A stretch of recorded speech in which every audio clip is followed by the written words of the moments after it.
Hey guys, welcome to the Challenge Podcast. I'm Coach Steve. And I'm Coach Nick, and we're going to be talking about everything fitness, health, and the challenge. Let's get on with the show. What's up guys, Coach Steve here and welcome back to another episode of the Challenge Weekly Show. Today I'm joined with our co-host, Coach Nick. Nick, how are we doing today? Very well, thank you, Coach Steve. And yourself? I'm good. I have a quad pump, so everything in the world is good. It is perfect. It is great right now. Excellent. Well, I can match that with a shoulder pump and a bit of a back pump. So like between the two of us, we have nearly a complete physique. We have a complete, maybe like front, maybe like lat spread going right now. Yeah, totally. Yeah. I'm so learning we've got some lats popping, shoulders popping, and some quads. Front lat spread between Coach Nick and I. How good, Nick? I actually take up more of the screen than you. Like, come on. Well, actually do it properly. I have mentioned that, Nick, you always seem to out-angle me in every photo shoot. So it's definitely your skill right now to out-angle me in any cameras. But look, Nick, it is episode number 66. Ooh, we're close to the old devil's number. So 66 of the Challenge Weekly Show. So if you enjoy this episode today, go check out the other 65 episodes of the Challenge Weekly Show. Now, Nick, we are in this kind of lull and exciting period in the challenge life. So the Max and Maxine challenge has been running for a good 10, I think 11 years now, depending on how you define it, it started. And we are transitioning into the new M challenge. So we're in this kind of like lull exciting period where, you know, the Max and Maxine challenge is being archived, put to the side. And then we're transitioning into this M challenge and launching our brand new M challenge app. And Nick, I know that you've been working so hard behind the scenes putting the app together. Nick, tell us a little bit about when we can actually get our hands on this app. Oh, well, we can get our hands on it on the 13th of June. So don't be doing anything else on that day. That's when you can get your hands on it and you can have a look at all our hard work. And it's very exciting. There'll be heaps available then and heaps more available when prep week starts. So I'm so excited. Yeah, I'm so keen for this winter challenge, and that's going to be kicking off on the 11th of July. So that's when we're actually kicking off the challenge. Mm-hmm. But you'll be able to download the app from the 13th, and the prep week starts on the 4th of July. So a few key dates. And, you know, Nick, I had a little bit of a moment on the weekend. So I went and saw my mother. I went and saw my mum, and I was showing her behind the scenes of the app. And I said, Mum, look, I've made it. I'm on an app. So I want to say that when you download the app, you will see Coach Nick and I featured quite a few times on the app, some photos, some videos and other bits and pieces. And my mum was not as excited as I was about making it in my career as being featured on an app. But that's something to expect. You're going to be seeing lots of photos and videos of Coach Nick and I on that M Challenge app. Yeah, I think you and I are the most impressed, like just about ourselves. I don't think our families and friends care as much as we do. I'm the classic. I try to explain to my mum about what I do for a living. I'm like, I work online. She's like, get a real job, you know. Yeah. I think that's what my family thinks as well, except for when I'm working at a weird time and they're like, put your phone away. And I'm actually like, I'm working, and they don't understand. No, that's cool. That's what we love about the job. It's what we love about the M Challenge. It's what we love about the fitness lifestyle, where it is, you know, a little bit all-encompassing, which is a good and a bad thing at times. You know, when we are looking at transforming our body, it's more than just that, you know, half an hour, 45 minutes or an hour that we spend in a gym. It really does encompass the whole 24 hours of the day, which for some people can be quite intimidating. And for others, it can be quite fulfilling because it goes, wow, yeah, I'm working for this greater picture, this greater thing that I'm trying to achieve, which takes up, you know, a big portion of my day. And I think that may be a bigger commentary on, you know, life as we know it at the moment, where we are kind of chasing lots of instant rewards and, you know, quick fixes for things. Whereas when we really want to make significant changes to ourselves, you know, we need to put in the effort, we need to put in the work, and that does take quite some time, especially when most of us want to be resting. That's probably when we should be working. Yeah, exactly. Now, Nick, we're going to run through this podcast like a little bit of old school Usain Bolt. So the next segment here is we just want to celebrate some of our non-scale victories for the week. But we are putting that non-scale victory segment of this podcast just a little bit on the shelf for now. We're going to celebrate it more once the challenge actually begins. But that doesn't mean that we put it to the side completely, where I think we should all be celebrating our non-scale victories. And, I have one for this week, Nick, and a little bit of a humble brag. You ready? All right, go. I went out and bought a new pair of shorts. After our conversation last week, I went to Lululemon and bought a pair of shorts, and I almost ripped them. Oh, no. I almost ripped them because I bought them in a shopping center, put them on, feels nice, happy days, go to do my training session. And while I'm training, I'm really focusing on some of those hypertrophy tips that we have spoken about in Coach's Corner, which I'll tell you in a little bit. And as I'm training, I get this really gnarly quad pump, similar to what I have right now. And I got really close to filling out these brand new shorts that I bought. And I'm starting to look at them, and they're getting nice and tight around the thigh seam. So I haven't torn them yet, but they're getting close. So that's my non-scale victory, where buying these new shorts, getting a pump, and to a point where I almost fill them out. So that was a nice feeling. And then also spending a little bit of retail therapy on myself was always nice. Getting myself some fancy shorts. Thick thighs save lives. Thick thighs save lives. I think life is really about the bottom of the squat. And if you're not getting to the bottom of the squat, you're just missing out. And if you're not ripping your active wear, then you are missing out as well. As I said, though, you just got to keep squatting. Even if you rip it, just no one cares. Just keep squatting. You got to keep squatting. You got to finish that set. Just wear undies. Nick, let's run through it. We are now into our Coach's Corner, where we're going to offer our tip for the week. So Nick, take us away. What advice do you have for us today?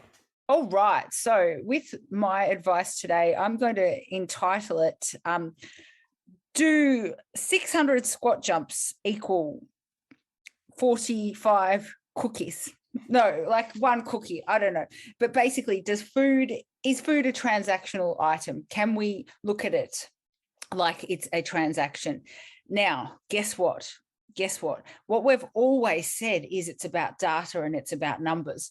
So, of course, if you're diligent, you are going to go, okay, how do I burn off what this particular item says that it is worth in a caloric sense? Why would you not think that? You can absolutely be forgiven for thinking that. And in fact, being aware of your food and what it is, I suppose, what it represents as an energy value is probably one of the first steps to understanding nutrition. However, I have got a few issues with this on so many levels. So I'm going to unleash the Nick Beast. Unleash the Nick Beast. Oh, gosh. Are you scared? I'm sitting back in my chair, Nick. I'm scared. I'm scared of myself. Okay, so once we start equating a caloric burn with an item of food and then an activity, we're getting into really dicey territory. Firstly, let me just say that somebody might then say, my diet didn't work because you are trying to sort of chase your tail and burn off things that you are eating. You're not approaching it in a way where you might be thinking of, rather than taking stuff away, thinking of what can I add? What can I add to make my experience better? If we keep trying to take things away or make things good or bad, ultimately we're setting ourselves up to fail. And that's unfortunate. You might not do it straight away. You might be able to chase your tail. You might be able to think that you have specifically burnt off something, but it doesn't work like that. Everybody is different. It depends, honestly, 100% on your body weight. It depends on your muscle mass. It depends even on when you've consumed it, what's gone on, how it works in your own body. So there's so many different variables. So when you see those labels, like the posters that say you need to do this to burn this, especially around Easter and Christmas and stuff. I think it's a little bit clickbaity, and I want everybody to be more educated than that. I want you to think of, if you've got your caloric allocation for the day, just say it's being calculated for you. That's your total daily energy expenditure. That's already factored in your exercise. So that's where people go a little bit wrong. And you know what? I love the app that a lot of people use to enter their food. I really do. And I'm not going to say its name, but I'm going to pick on it for something. And what it does is it tells you to eat back your exercise calories. And that is not fair for somebody who is trying to lose weight. They don't understand that actually that's already factored in to the calculations that have been done. You don't eat them back. You just go with what's going on, and you keep it very, very, very simple. Don't go calculating your food. It's not a budget. It's not a budget like that. It certainly is in terms of overall, but you cannot chase your tail burning things off and expecting to do well. It's probably better to, if you have a craving for it, or if it's something that you want, it's better to factor it in, not as a burn off, just something that you've eaten that day, and then move on. Don't think about it again. That's how you will have long-term success, and build as much muscle as you can. So if you have eaten something that you don't think is good, or, you know, that sort of a thing, get some weights into you. Don't be doing the things like, I'm going to say burpees, things like that. Don't be doing those things to compensate. Actually go and lift some heavy shit. I think that's the first time I've sworn. Lift some heavy stuff, put it into your muscles and use it. And I can tell you, you will have the best physique you've ever had in your life if you just listen to that advice. Please do not try and burn off things that you consume. Don't exercise for that reason. Do your cardio as in, you know, if you like riding a bike, if you like running, do it because you love it, not as punishment. And I promise you will be successful. I like that. Can I come out of the corner now, Nick? Yes. No, I like the passion about this topic, because I think it's totally fair where some of these posters or media that appear around, you know, Easter, Christmas, or whatever you see, maybe they're trying to pass on the message that, hey, you know, if you consume this hamburger, that equals the same as, you know, running for an hour, right?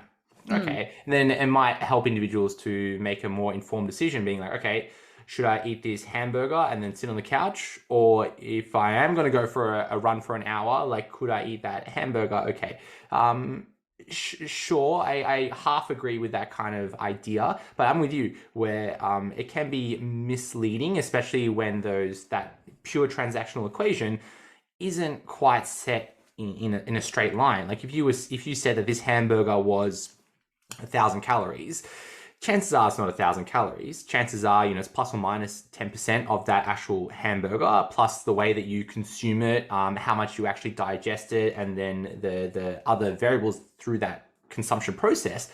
The absorption number can be a little bit different. You might only absorb, let's say, 874 calories out of that 1,000 calories that is usable for expenditure, right? And then when it comes to actually the energy output, who's to say that, you know, Nick, you running for an hour is the same energy expenditure as me running for an hour? So a little bit misleading as a pure transaction. Remember that it's a less successful strategy to try to simply expend the energy that we consume. More beneficial strategy would be to try to build up the total amount of energy expenditure that we elicit throughout the day through building up our muscle mass, like you said. And we know that through like the metabolism, the breakdown of metabolism, we know that the energy required to maintain our body, we call that the basal metabolic rate, that takes up about 70% of our energy expenditure. Then we have our NEAT, that non-exercise activity thermogenesis, about 15%. Then about 10% that's remaining goes towards that formal exercise that we're doing, such as going for a run, doing cardio, whatever we're doing. And then finally, that 5% at the end would be for the TEF, the thermic effect of food. So when we look at what would make the most significant change to our energy expenditure, doing actual formal exercise plays a very small percentage in all of that. What would be more successful to build up our overall budget would be to build up our muscle mass. In maybe a similar analogy, if you want to in life have more money, there's only so much you can save throughout the day or throughout life before you need to find more ways to get a better income. And that income could be to get another job, or that income could be to have a look at your current job and find ways to earn more at your current job, maybe through upskilling or maybe getting a pay rise, moving up the corporate ladder, whatever it is. So we're getting more of an income. That's a similar process to dieting and exercise. You could try to get multiple jobs or, do multiple forms of cardio and more exercise, or you can focus on what matters most, that maybe that one job, that main earning income, which is strength training, building muscle and building up your income or your budget through calories that way. So a very interesting topic, Nick. Muscle is cryptocurrency then. Well, crypto is a little bit too volatile right now. I think building muscle is kind of like the bonds market, if anybody's financially literate out there, where, it's nice, steady gains over time. You can guarantee it over time. Crypto is like taking a random supplement you buy online and hoping that it does something crazy. Is it a placebo? Yeah, maybe. Is it something else other than creatine? Maybe. But you're in for a bumpy ride. So if we know what gives us those long-term gains that we can enjoy when we are retired, it's probably something a little bit more stable, like something like the bonds market. Depending on which finance person you're talking about, it's a different conversation, but I think you get the context what I'm trying to say. Yeah, definitely. And I'll just quickly say, like, when I used to do triathlon, people used to eat so much, and they would not have sort of the best body composition. And we're talking about body composition here. We're not talking about performance. They would be awesome at performing, but it's just that your body adapts to that sort of stuff, and it just finds really ways of being quite efficient. And it's not worth trying to barter food, I think. I think we always want to just have as much as we can while being in the best condition as we can. That's what we've got to think of, I think. I agree. And I do think that following that kind of like transactional idea, maybe eating back calories or burning off calories, may lead to some poor relationships with, diet and exercise, such as that idea of maybe like punishing yourself. Like, if you, deep down believe that, if I eat this burger, I need to run for an hour, and you got into a position where maybe you ate a burger because you were time poor, you were just really hungry, whatever reason, you enjoyed a burger, then that might make you go and punish yourself with an hour of running or an hour of cardio, or, going and doing 1,000 burpees or something crazy, as like a punishment for consuming that food. And, if you really think about it, you can enjoy a hamburger, like you can enjoy these foods that we often label as bad foods or poor foods, and still be in really great shape and still be a great performer and an athlete and those things. And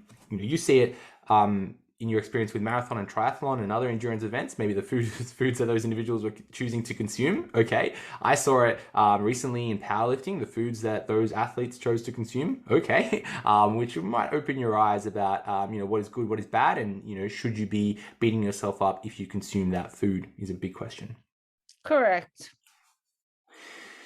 Nick, I want to talk about my, I'm gonna have to call it the final segment in my hypertrophy tip, little mini series of this little section of the podcast, Nick. So we're up to hypertrophy tip number 5, where I'm going to talk about positional and regional hypertrophy. Ooh, okay. So again, these aren't in any particular order. We've got 5 tips so far for hypertrophy across the last 5 Challenge Weekly shows. So tip number 1 was stretch mediated hypertrophy. Tip number 2 was understanding overload.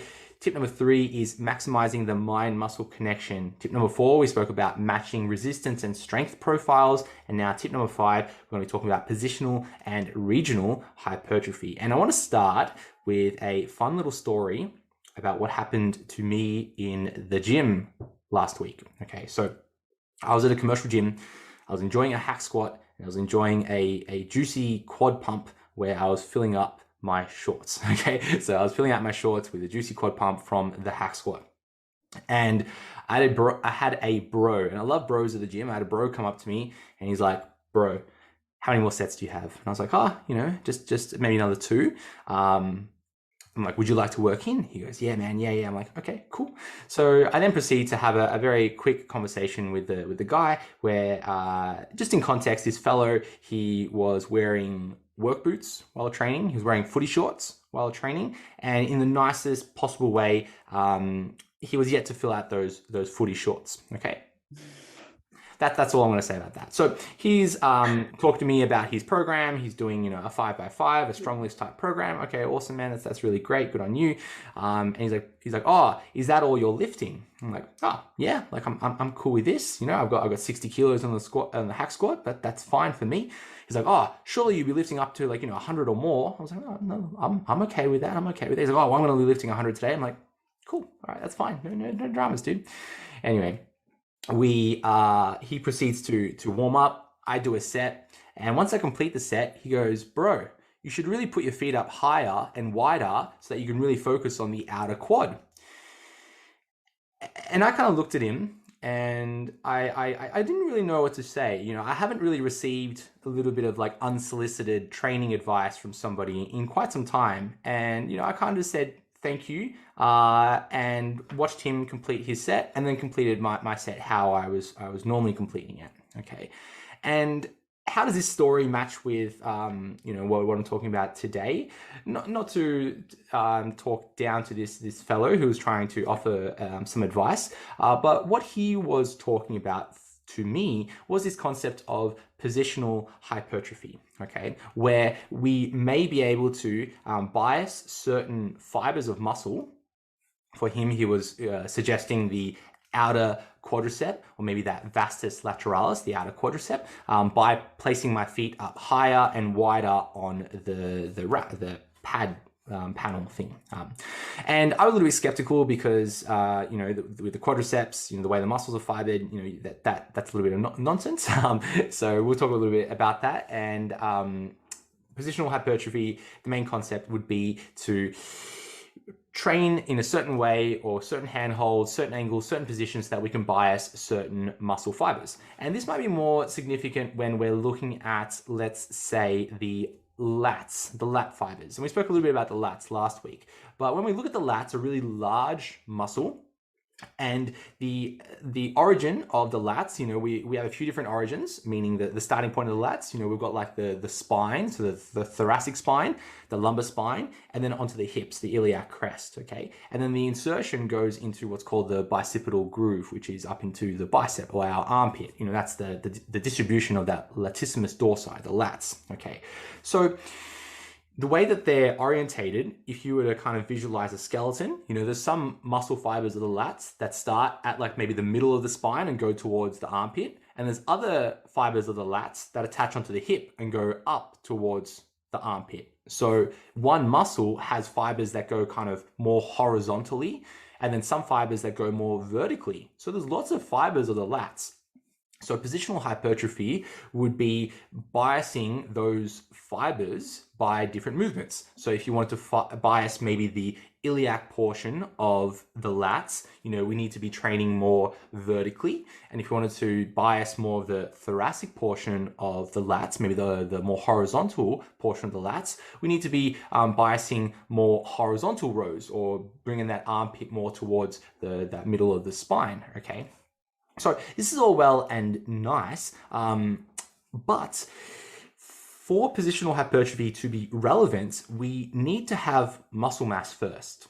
Okay, so for many of us, the beginner, the intermediate, even into the early advanced lifter, positional hypertrophy is not important. Okay, so if you are going to a gym like me and you have a bro come up to you saying that you need to put your feet here and there to bias certain fibers of muscles, and maybe you've just joined a gym, or you've been training for 6 months, 12 months, maybe not a big issue for yourself. Okay. Positional hypertrophy. Now, where does regional hypertrophy come into this? So regional hypertrophy is a concept where we build more muscle mass when we introduce different exercises. Okay, so an interesting study, there was 2 studies. One looked at the quadricep, one looked at the tricep, and it was we compared, it was something like 8 sets of squats to 4 sets of squats and 4 sets of leg extensions. Okay, so same volume of quadriceps. And what the study suggested was that there was more quadricep growth when we introduced 2 different quad exercises, a squat and a leg extension, to doing the same volume with just 1 exercise. And it was similar with the triceps. And in this version of it, we did, one group had a tricep extension, the other group had, I think it was a close grip bench press, and then the third group had both, right? Similar volume, might have been the same, maybe 8 sets each group. First group did 8 sets of tricep extensions, second group did 8 sets of maybe a close grip bench press, and then the third group did 4 sets of that close grip, 4 sets of that tricep extension. And again, what they found in this study was that there was more tricep growth in that group that did those 2 exercises. Okay, so we start to kind of build this picture of, well, positional hypertrophy is a thing where we can target different muscle fibers.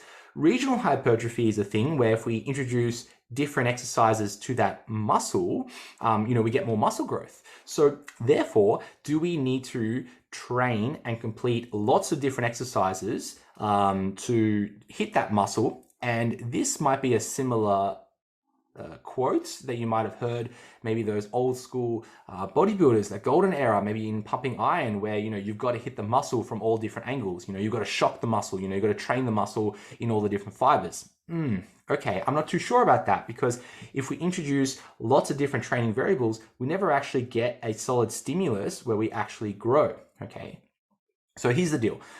Firstly, if you want to introduce any positional hypertrophy or really trying to target different fibers or muscle groups, first thing is you actually need some muscle. If you want to target different heads of your quadricep, which I don't think you can, other than that rectus femoris in one group, and then the 3 other heads of the quadricep, the medialis, the lateralis, and the intermedius. They're the 2 kind of groups with the quadricep training. More prominent around other heads of muscles, such as maybe the pec fibers, the shoulders, the back, and such. We need to have some muscle there first. So it's not relevant for that beginner to intermediate. When it comes to regional hypertrophy, we do want to introduce some exercises that train the muscle group from different angles, but I would suggest that you limit it. So when you are going to go train your chest in a gym, you don't need to do every single chest exercise that you could possibly think of, because you need to stimulate every single fiber of the chest. What I would recommend, which is my main tip here, is that to train and stimulate a muscle group significantly and effectively, it's best to introduce at least 2 different exercises that hits that muscle group, and then to change those exercises each mesocycle. Okay, so for example, with your quadriceps, if you want to train your quads, there's no point just doing squats and only squats. It would be better to introduce something like squats and then maybe like a split squat. And then every mesocycle, meaning every 4 to 6 weeks of training, add some variation and slightly change that exercise. So instead of maybe a back squat, you do a front squat. Instead of maybe a split squat, you do a lunge. Or if you have access to other types of bits of equipment, maybe you modify it slightly. So instead of a squat, you do a hack squat. Instead of a split squat, you do like a leg extension. So adding that slight variation over mesocycles would lead to more significant muscle growth than to try to do A, all the exercises you possibly could for that muscle group, or B, to change the exercise every single week, which will just lead to you kind of throwing stuff at the wall and hoping something sticks. So the main takeaway, don't give unsolicited advice to people in the gym, and dabble in some positional hypertrophy concepts. There are some quite popular social media influencers out there that are all about the positional hypertrophy and what angle and everything to train your muscles effectively. But that might not be significant if you are beginner, intermediate, even like that early advanced trainer. You need to have some muscle for it to be worthwhile. And the best strategy is to just choose a couple of variations of exercises that stimulate that muscle, and alternate and cycle through those exercises every couple of mesocycles. Whew. Mm-hmm. Nick. Unsolicited advices. Unsolicited advices. Advices. Oh gosh. I'm gonna be honest. When I was an early gym bro, I was that guy. I was that were guy. you? I was. I'm not going to hide it. I was that guy when I was very first into the gym. And this was actually my school gym. So I was just dabbling in my school Baby gym. Steve. Yeah, baby In Steve, nappy. right? I was in my school gym and, I just started improving my body composition, and I was one of the gym bros at my school gym. There was only a few of us that were, more diehard in the gym. And whenever we had like the younger kids come in, as in like I was maybe in year 11, year 12, and they would have been like, year 9 or whatever, going into the gym, unsolicited gym bro advice, bang, bang, bang. Yeah, I was that guy. So we've moved on from that stage, but we've all been there. I think we all want to help individuals, that real Dunning-Kruger effect. We want to help others because we think we know lots of things. But I think over time you realize more and more that you don't know things, and that it really is goal specific, and there's no one way to achieve something, and there's no point in telling someone that you have to do it this certain way or you won't grow your quads, grow your back, because I guarantee people have grown big quads and big backs and big shoulders through a range of different ways. Definitely. I agree. I love it. And I hope that he's listening somehow. Maybe Well, you look, should send him this. Look, if he is listening, my advice to you is go a little bit deeper in that hack squat. Bring your feet maybe a little bit closer together, a little bit lower, go deeper, add a pause at the bottom, feel the stretch at the bottom. Understand that stretch mediated hypertrophy. Don't limit yourself to just going 5 by 5. Maybe introduce a rep range because we're understanding overload. We want to focus on that mind muscle connection. So we want to focus on that control as you lower, right? Feel that stretch and then come up nice and strong. And then with that hack squat, hey, you've matched the resistance curve and the strength profile with a hack squat. So congratulations, you nailed one of my tips. But that's what I'd say to that fellow, but that's not unsolicited advice to him. I hope that you guys get to train together as well sometime. That would be really sweet. I like it. I'm sure I would. Yes. Nick, let's move on to some questions for the week. Okay. Mm-hmm. First question here comes in. I eat clean every day, but I still can't lose weight. What am I doing wrong? Oh, well, may I please give my unsolicited advices? Actually, it's solicited, really, isn't it? I just want to say advices again. Okay, can I use the acai bowl as an example? I reckon it's the best example of clean eating I can think of. No offense to acai bowls, but acai bowls are crazy. Like, what is in an acai bowl? Everything uniquely on its own is probably the healthiest stuff you could ever chuck into your body, quote unquote, like all the micronutrients, beautiful, I think there's chia seeds, I think there's gorgeous blueberries, possibly some nuts, something else that pads it out. It must be something thick. I don't know. I think it's mixed with some avocado and some crazy stuff. Yeah, avocado, right? chuck that in there. And, protein. It's the most probably a week's worth of deliciousness in one bowl. Now you go out and you have the option of 2 eggs with some sourdough and perhaps a little half a piece of avocado, or you have the choice of an acai bowl and you think, well, there's bread there. I can't possibly eat that bread. That's not good. We've heard that. But you look at the caloric value over all of that, and the acai bowl will probably be, I'm just guessing, but probably maybe 800 or 900 calories, whereas the toasted stuff would be maybe 4, with the eggs as well. So we're kind of looking at that idea of it's quote unquote, you would say clean, because it's all gorgeous. It's from nature. It's stunning. It's like a lot of these concoctions, like cacao and all those things that make those gorgeous chocolate things where you may as well just have a Snickers bar.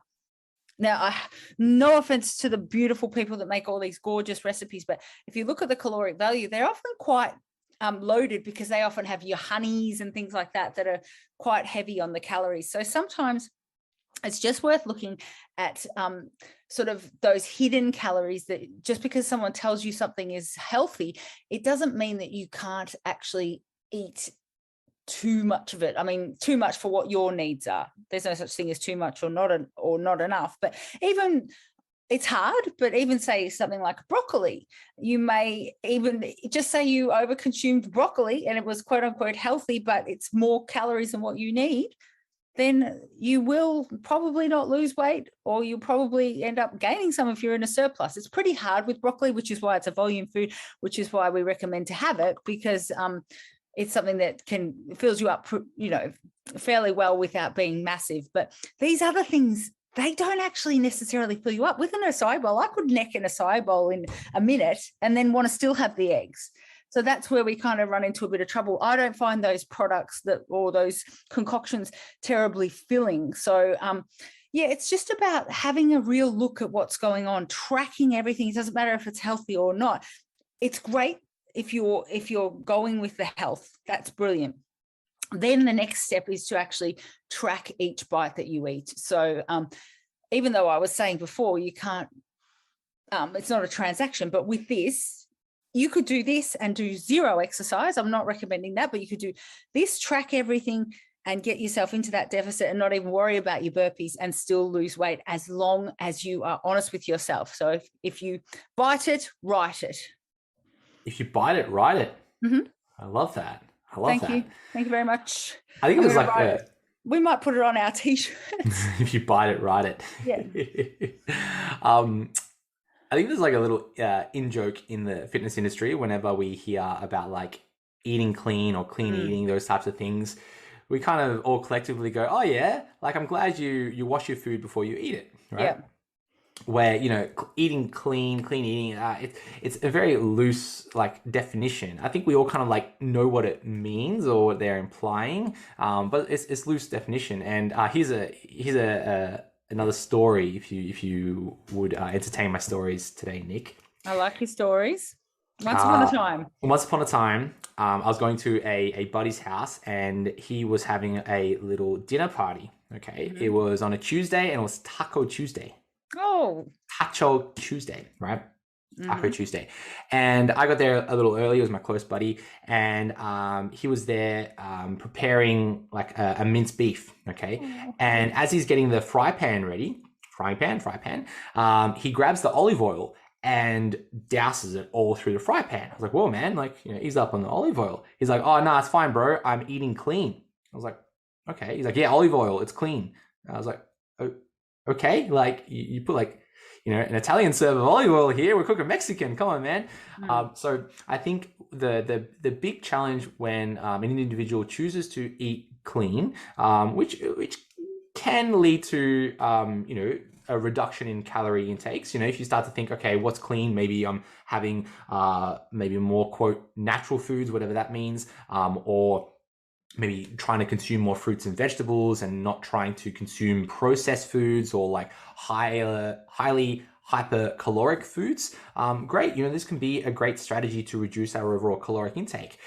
The problem that we face is often around our fat intake. So, with the acai bowl, some problems that we face is, large intakes of like nuts, dried fruits, avocados, olive oil, right? Some of these foods are marketed as clean foods, healthy foods, where, okay, if you're having coconut oil, yeah, if you're having these conversations about health, okay, maybe it might be good for your health. But if we're talking about weight loss, body composition changes, it really is kind of about managing our calorie intake. And some of these foods that are labeled as clean or healthy or organic or, whatever, natural nature foods can be really high in calories. And just because you choose to eat those foods, it might mean that you are in a calorie surplus and gain weight. And it's the same conversation with some people who choose to go vegan or plant-based for weight loss purposes. Oh, I'm going plant-based. So then they go and choose to eat like a Snickers bar because they're like, oh yeah, because that's it's plant-based. And it's like, well, it's really high calories, right? Sure, it is, just chocolate and nuts, and maybe it's not vegan, right? Maybe it was a really poor example, but sometimes people are going to go through this clean dieting phase where, if anything, they start to consume more calories and start gaining weight because they're, like my buddy, dousing the fry pan with olive oil because they're trying to eat clean, even though we're about to go eat tacos. Yeah, my dad, I love my dad, but because he's Italian, it's like Mediterranean diet, but yeah, like goes through a bottle of olive oil a week and then Parmesan cheese and all sorts of things like that. So when he goes to the doctor for his health, he's like, I eat Mediterranean, and they're like, oh, that's fantastic. But they never delve deeper and go, well, what do you eat? And it's like, there are those extras. Yeah. But because my dad's cute and sweet, I don't worry about it. Yeah.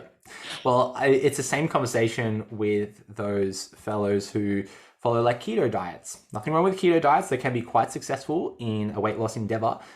But if you are choosing to have a higher fat intake and you're not measuring how many fats you consume, and you're going and putting a stick of butter in your coffee, you're going to put olive oil in everything and, follow maybe a bit of a Mediterranean style and put Parmesan cheese on everything and really, douse your salad with salad dressing and olive oil because, it's fine. I'm going keto. I'm having low carbs and high fats.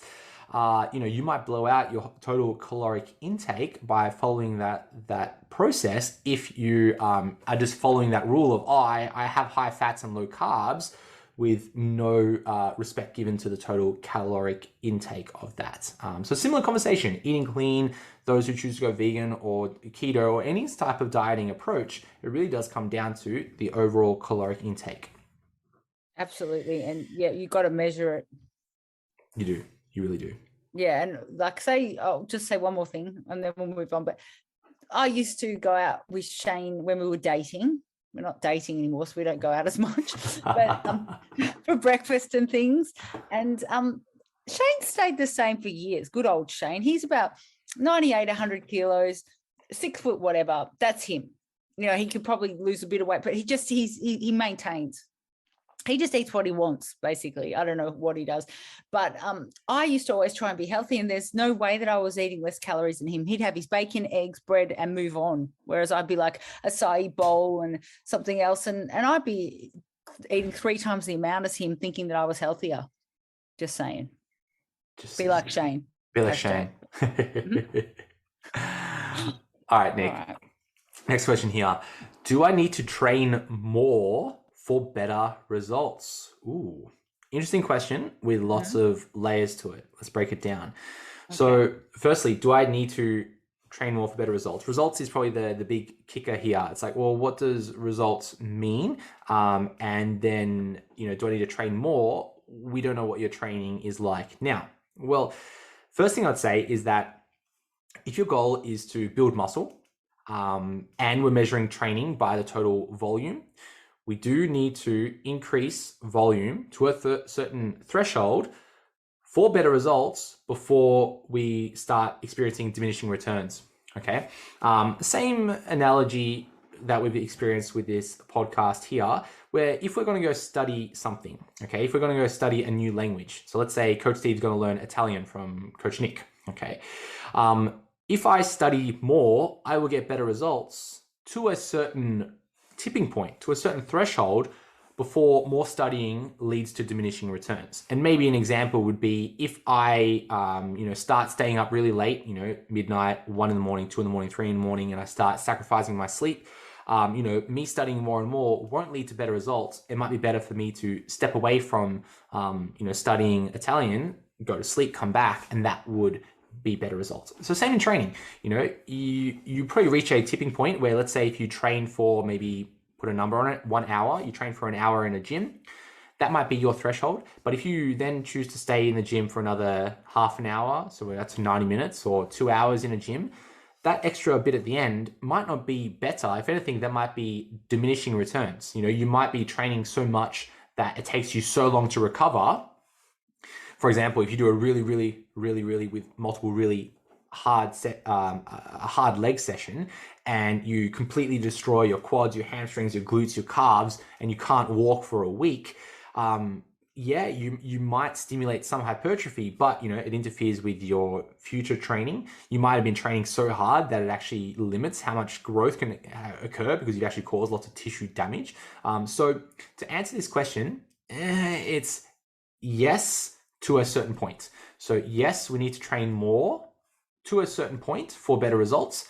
That point isn't clearly defined because we can all withstand our own training levels. So if I was maybe 21 again, I'm almost 30 now. If I was 21 and I didn't have responsibilities and I didn't have a child and I was single and I was, eating whatever I wanted, sleep whatever I wanted, different lifestyle, I could train maybe 7 days a week, 90-minute sessions and, train really hard and really awesomely. Now, I can't do that. My sleep is a little bit restricted with dad life, and I have jobs, I have commitments, I have responsibilities now. I've got a mortgage to pay, I've got all these things. So I've got other stresses in my life. So I can't train like I was when I was, 21, right? Which didn't seem too long ago. Expand that further. If you were a little bit older, into your 30s, 40s, 50s, you've got other responsibilities, you might not be able to train to the same level. So it's very poorly defined. What is the maximum? What is the threshold? What is the tipping point for all of us? Where if we train more, it leads to diminishing returns. What I would say is if you are looking for the maximum recoverable volume, so how much possibly could you do, the maximum, we would need to start to measure your overall performance. So if your performance starts diminishing over time, you are probably doing too much. So we need to find this nice tipping point where we are writing things down, we're tracking our journey, we're tracking our progress, and we go, okay, if I did 10 sets of quad work next week, and my quad's so butchered that I can't do 10 sets to the same level? Or if I did 12 sets, does that lead to a diminishing return? If I did 14 sets, is that a diminishing return? What about the total volume? Can you compare week to week? Because every week is the same about the total stresses that we have in life and all the other things going on. Difficult to measure. So for most of us, it's probably wise to maybe go a little bit more conservative rather than trying to push for what is my possible maximum for that particular week. We're trying to be a little bit conservative, maybe training with a few reps in the tank and a few sets in the tank, so we're not completely destroying ourselves every session, trying to do more, because sometimes more doesn't always lead to better results because of that diminishing return effect. Definitely. I spent my whole 20s probably thinking more. Mm-hmm. And now I think what's the least I can do to get some good results? That's right. Like a lazy ass, but not really, like a smart ass. Smart ass, yeah. Yeah. Maybe similar analogy again. Oh, my analogies today. I know. Kind of like when we were talking about like the crypto market as an example. If you were wanting to invest money for your retirement, you have a few options. You could try to go for like those emerging markets or like those kind of get rich quick volatile areas like crypto. Great, you might be successful, you might not be. Or you can go for the tried and true, slow gains over time, and maybe investing in an index fund. That's what our superannuation is through. Maybe looking at those kind of S&P 500 items, and maybe go through Vanguard or whatever it is. So those types of gains, maybe like that 5-10% per year, might be better long term than trying to like double your money in a week, right? Might as well just go to the casino. Similar kind of concepts. If you are trying to look for the minimum effective dose, okay, every week I'm doing the bare minimum to see progress, maybe just slightly above that bare minimum. Those long-term gains would compound better than trying to find the maximum. What's the best results I could possibly do for any given time? Yeah. Nick, next question here. Why should I track my step counts? Is it really that important? Ooh. Okay. Well, I've been chatting to quite a few very successful challengers in the last week or so while we've been doing our podcasts. And quite a few of them have said this time that when they started to pay attention to steps, and mind you, these are people that are actually winning the challenge, the game changed for them. So that's a clue. Success leaves clues. That's a clue that steps are fairly important. Now, why are steps important? Well, I think the fact is that a lot of us don't move a lot. You and I are sitting here right now doing this podcast. We like training, but, we take our dogs for a walk, things like that. But I think you and I both have to make an effort to get out and do our steps and things like that, because otherwise you end up being, even though you might train hard, you can be in the sort of the group that has very low activity. And that probably isn't very conducive to changing your body composition in a weight loss way, in that kind of a way. You need to actually get moving. So because our NEAT isn't necessary, I'm just guessing for you as well. We go on our walks when we're at work and stuff like that. Our generally like our our NEAT isn't huge, massive. So we have to find a way to get ourselves out there. So they're important. So you actually end up basically moving. 10,000 steps is about just over an hour and a bit, depends on who you are and what your stride is like. And that's just basically, I mean, look, it was set up by, I think, the Fitbit company or one of those companies. It's just a benchmark, but it's just to get you moving. It actually is also a very good way to, I'm not going to say burn calories, just to get out there and get things going that isn't a huge impact, not like doing a big bike ride where you get exhausted and you might overeat and eat it back. It's actually just a way to get yourself moving, to get your required amount of exercise, not just for body composition, but also just to be healthy in general. So I would say it's important when you are looking to lose weight. It's one of those factors that will really be a game changer. And also it's good for overall health. I completely agree. Do you want to hear another super summary of some research around steps, Nick? Yes. Why not? I vaguely remember reading it was like a systematic review of step data, and it was something like every 1,000 steps over 3,000 steps a day. So every step up in thousands steps. Yeah. So, if you do 3,000 steps versus 4,000 steps versus 5,000 steps, every 1,000 steps, decrease the all-cause mortality rate by, quite a few percentage points, right? So what that means is that, maybe in that lower threshold, if you're doing 3,000 steps, that's good. That's better than 2,000 steps. But then if you're able to do 1,000 more steps in a day, so maybe that 4,000 steps, maybe that 5,000 steps and beyond, you start to significantly decrease your all-cause mortality rate, long term. And that could be from all sorts of things, from cancers, heart attacks, all the other stuff that kind of kills us eventually. But what that kind of suggests to us is that, the more steps that we do, the better it is for our overall health. And that's, different to the conversation we often have, which is around body composition, weight loss. We know that the step count, directly manipulates that NEAT, that non-exercise activity thermogenesis, which makes up that second biggest portion of our energy expenditure. So the more activity we do, and that doesn't need to be like formally walking on a treadmill and counting your steps. That can just be, you wearing a pedometer or a Fitbit or a smartwatch or anything it is. And, you going to work and you realize, oh yeah, I do 12,000 steps a day just from walking around the warehouse at work. Great. Like that's awesome. Cool. You tick the box. But if you are someone who maybe you're working from home right now, you get up out of bed, you walk to your kitchen, you walk to your study, you sit at your desk and you're working away, and then you get up and you go back to your kitchen for lunch and you sit on your couch and eat your lunch, and then you go back to your computer, and throughout that whole day you barely reach 2,000 steps because you're just at home chilling out. Okay, that can be a major factor to your weight gain, 2, poor energy levels, and 3, maybe poor health biomarkers. You may be starting to deteriorate in health because you're just simply not physically active. If I was to give a range, right, because 10,000 is a nice round number. If I was to give a range, I would suggest individuals to aim between maybe 5 and 15,000 steps. If you're below 5,000 steps, you really need to put in some effort to get those steps up above 5,000.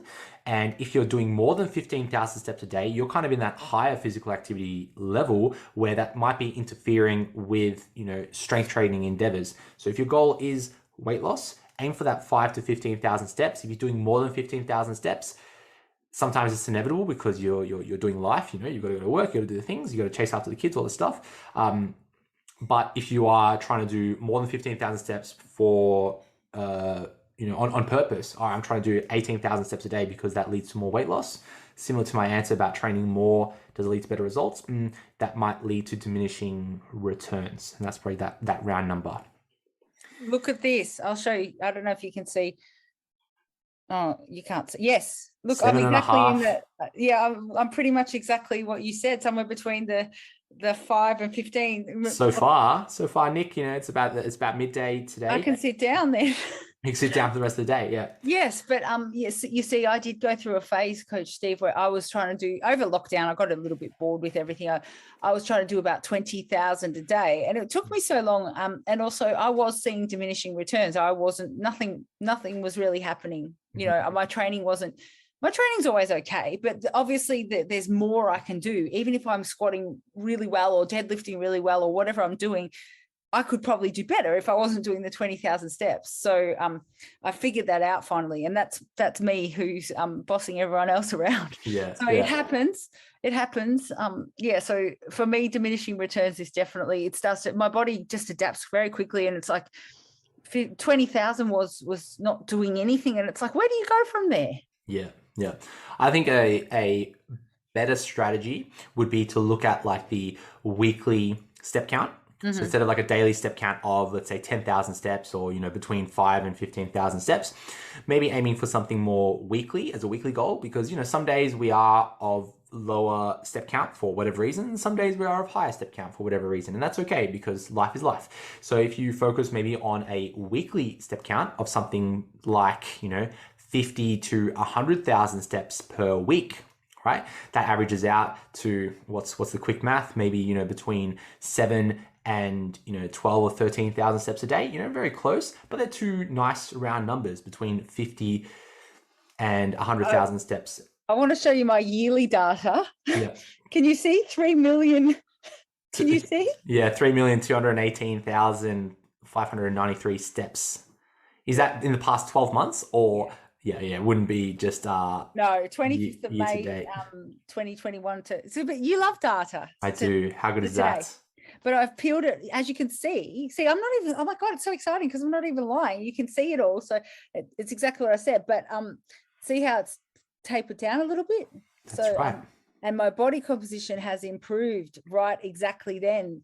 But this is like nitty gritty stuff that, like, if you're going for that kind of physique stuff, that not just general health, the higher end stuff. Yeah. Just if everything was taken away and the barbells were taken away, and it would be so sad, it would be terrible. But like walking is brilliant. Walking is lovely. Walking's good for your health. It's good for your mental health, that you get to see people, you get to take your kids out, your dog, everything. So I recommend 5 out of 5. 10 out of 10. Come on, Nick. No, it's 5 out of 5. All right. Okay. Unless it's like a 5-star or 10 out of 10. Well, 5-star, but 10 out of 10. 10 out of 10. Love it. Yeah. Nick, final question here. Should a beginner focus on strength or hypertrophy first? Ooh, I knew you like this one. I thought you would love when I saw it. Yeah. Okay. So look, let's break it down. I think the person who wrote this, I like that they've highlighted that, defining a beginner. Maybe it's for themselves, maybe they're coaching someone, whatever it is. But let's use the sake of a beginner here, someone who's brand new to training, or someone who might be coming back to training after some time off for whatever reason. Maybe life got in the way, they got injured, whatever it is. So a beginner would be someone who hasn't really trained in the past 12 months, and they're still in their maybe like first 6 to 12 months of returning to training. Okay. So should they focus on strength or hypertrophy first? The answer here is that both will happen, together, right? Talking about strength, no matter what you do, if you are a beginner and you walk into a gym and even just add the weight plates to a barbell to train, you will start getting muscle and getting strength. So that's the nice thing about if you are coming from, let's say the stereotypical couch potato, and you're going to a gym and you're doing any sort of resistance training, you will start building strength. Okay, so that's the first thing. Strength and hypertrophy occur when we are training above what our current norm is. So if your normal is sitting on the couch, you getting off the couch and going to the gym is going to be stimulating. Okay, so that's the first thing that we need to identify. Strength gains happen rapidly in the first 6 to 12 weeks of training. Okay, so that's why a true beginner, when they go to the gym, each time they train, they could probably add a little bit more to the bar or to the machine or wherever it is every single week, because they get those beginner gains, those strength gains. It's a little bit addictive. Okay, so we get that nice dopamine fix. Oh yeah, week 1 I only put the little pin at number 1, and now week 2 I put the pin at number 2, and week 3 I put the pin at number 3.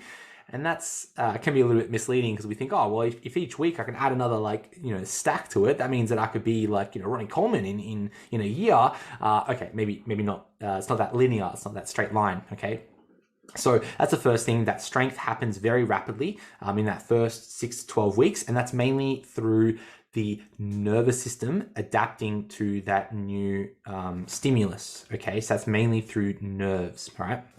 Next is about hypertrophy. We see very quick and rapid hypertrophy gains or visibly bigger muscles in, again, that 6 to 12 week mark when we start training, no matter what we do, because of one, the changes in our nervous system lead to more glycogen stores in the muscle. Okay, so that muscle starts to look visibly bigger in that first 6 to 12 weeks.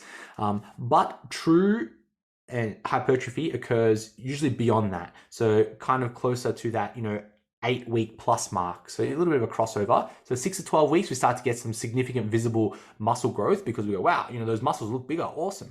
But true hypertrophy occurs kind of beyond that 8 weeks, where, if we were to kind of pull your muscle out and measure it and through a biopsy, we could start saying, yeah, muscle is definitely growing here. So what should you focus on first? Well, you are probably in that same position like in my Coach's Corner tip where I was talking about positional hypertrophy. Right now, as a beginner, you may not need to even worry about focusing on strength or hypertrophy and just focusing on, a good, repeatable and safe technique while you're completing that exercise and starting to, learn different techniques, such as if you're learning how to squat, you're learning how to bicep curl, you're learning how to overhead press. And before you say, oh yeah, those are easy, I can do those. I've been training for well over 10, closer to 15 years, a big portion of my life. And every time I go to the gym, I'm looking for ways to get better at those techniques. So just like any sort of athlete that you look at or watch or have seen on TV or on your phone or your computer, those individuals go through years and years of learning how to shoot hoops, learning how to kick the footy, learn how to hit the tennis ball. And it's the same thing with training. Even though it might look like you're doing that technique, you can always get better. And that's part of that, beginner to intermediate to advanced progression. So that'll be the main thing we focus on, just focusing on, getting a repeatable technique. That's the main one, where it's repeatable and safe so that you can complete that technique over and over again. It looks like a piston going up and down when you complete that technique, and then the strength and hypertrophy will come along. Once we and no longer see that week to week gain where no longer you can add another little pin on the stack, that's when you start to transition into that intermediate life where your gains are no longer linear. That's when you may need to implement different loading strategies where you're maybe having periods of higher training, periods of lower training, so that your body can continue to grow. And that becomes a lifelong journey as we transition into that intermediate, and hopefully one day we transition into that advanced athlete where we start looking at those 1%ers, nitty gritty and long-term periodization. But the main takeaway is just probably not worth focusing on strength or hypertrophy first, because both of them are so intertwined. As a beginner, you'll get both by just simply getting off the couch and lifting some weights. Do you wish you were a beginner again sometimes? Oh yeah. I wish I can get those beginner gains every day. And it's interesting though, because when you add some variety into your training, like if you have a new stimulus or maybe you introduce a new priority with your training, you do kind of get those little beginner gains again because you get this new stimulus. But it's just like a party scene. Here's my final analogy of the day. So just like your party scene where maybe you start to party and you're drinking alcohol, and then you want the next hit, so you look for this first guy that sells you something on the dance floor, and you need your next hit. A little bit similar to training, where you start off with that gateway, and then you start to dabble in different things, and you just try to find that next stimulus that gives you kind of those beginner gains again. So I don't know how ethical that last analogy was today, but we got there, Nick. We got there. We should do a little podcast one day on what we would do differently if we could begin again. What we could do differently if we could begin again. I like that. But maybe this is a story for life where, I am where I am today because of all the mistakes I made in the past. So if I didn't do all those things, I wouldn't be the type of trainee that I am now. So if anything, I respect all those mistakes and errors and things that I made in the past, and that is part of who I am. So if I was to do it again, I would probably do it the exact same way because I am happy where I am right now. That's so nice. You're so nice. A little bit of philosophy for you there. I wouldn't. I'd change everything. I'm a little bit older, so like that's where that comes in handy. You realize that you would change everything. Well, look, Nick, let's wrap it up there for episode number 66, where we could be making deals with the devil to rewind the clock so that we can get our beginner gains once again. Mm-hmm. Nick, if you enjoyed this episode, Nick, you can go listen to the other 65 episodes. It will take you maybe a week and a half of full-time work to listen to Coach Steve and Coach Nick talking about everything fitness and health. And we're going to catch you next week in episode number 67. Thank you. See you, everybody. Thanks for tuning in, guys. If you like the show, share it with a friend. Or leave us a review on iTunes to spread the good word. See you next time.